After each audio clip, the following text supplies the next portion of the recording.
and welcome to Stories at 7 Christmas Edition. I'm Steve, and today I'm going to be reading Elf. Based on a film written by David Berenbaum and illustrated by Kim Smith.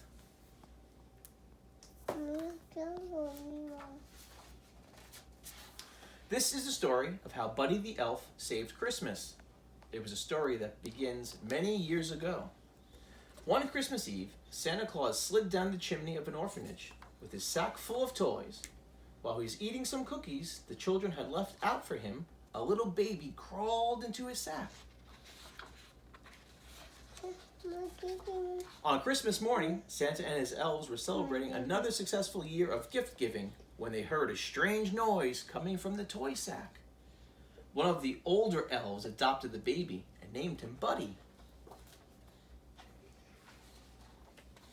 Although Buddy grew twice as fast, he was no different from the other elf children, and he had more Christmas spirit than anyone. But it wasn't always easy being a human in an elf's world. Buddy could never make toys as fast as the other elves could. "I'm the worst toy maker in the world. I'm a cotton-headed ninny-muggins." "You're not a cotton-headed ninny-muggins. You're just special." Buddy did his best to fit in, but Papa Elf knew that he had to tell Buddy the truth. Papa Elf told the story of how Buddy had come to the North Pole as a baby.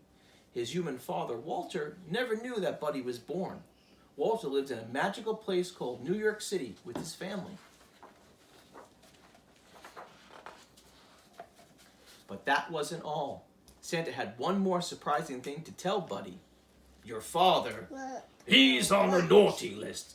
"No!" "Some people just lose sight of what's important in life," Santa explained. "That doesn't mean he can't find his way back again. Maybe all he needs is a little Christmas spirit." Buddy was determined to bring Christmas cheer to his father and to all of New York City if he could. Buddy said goodbye to Santa, the elves, and Papa Elf. He knew they would always be there for him. "Bye, Buddy. Hope you find your dad." Buddy traveled through the 7 levels of the candy cane forest, past the sea of swirly, twirly gumdrops, and then he walked through the Lincoln Tunnel. And you walked through the story. Buddy quickly learned that New York City truly was a magical place. He made new friends, he got his shoes shined, he ran circles through the revolving door, and he played hopscotch on the crosswalk. You like that, Belle? Finally, Buddy went to see his father, who worked in an office in the Empire State Building. But Buddy's dad didn't want to see him. He didn't believe that Buddy was his son, or an elf, and he ordered him to leave. Buddy was beginning to understand why Walter was on the naughty list. Buddy left feeling discouraged, but then he saw something that made him smile. A big store all decked out for Christmas. Inside, a girl named Jovi was decorating a Christmas tree. Buddy was glad to meet another human who shared his appreciation for elf culture.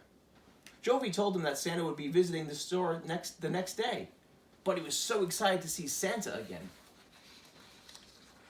Buddy stayed up all night decorating the store in preparation for Santa's arrival. But when Santa arrived the next morning, Buddy realized that he was an imposter.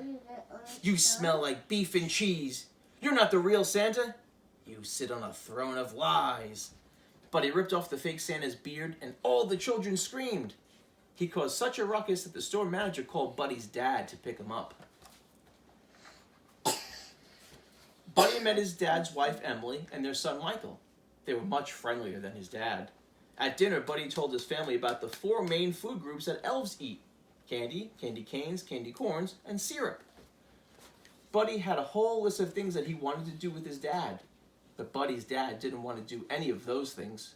All he wanted to do was work. So Buddy went to work with his dad. He tried coffee.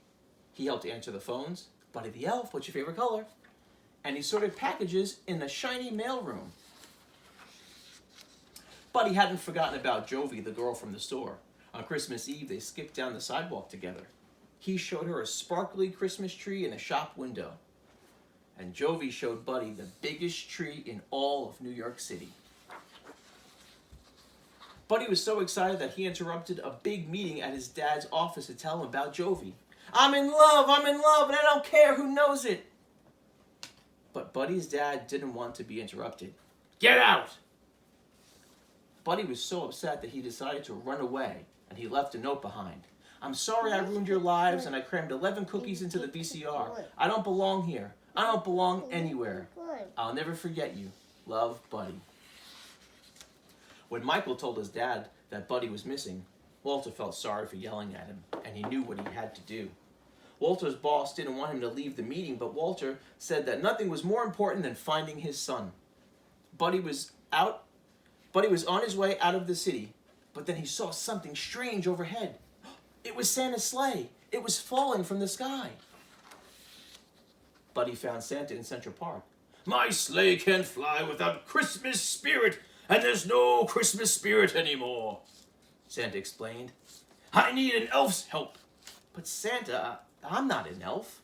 Buddy, you're more of an elf than anyone I've ever met. Suddenly, Walter and Michael burst through the trees. They had been looking all over for Buddy. Buddy, I need to apologize to you, Walter said. You've been right about everything, and I don't want you to leave. You're my son, and I love you. I love you too, Dad.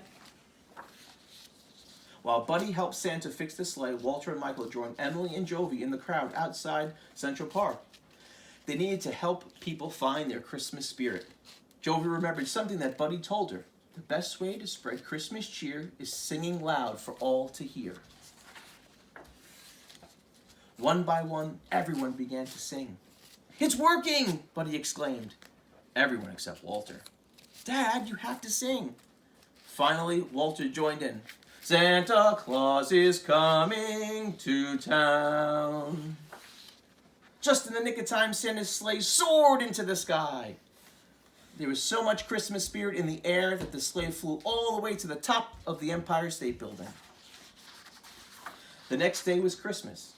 It was the best Christmas ever because Buddy got to spend it with his whole family, doing all of his favorite things, singing, giving gifts, and snuggling.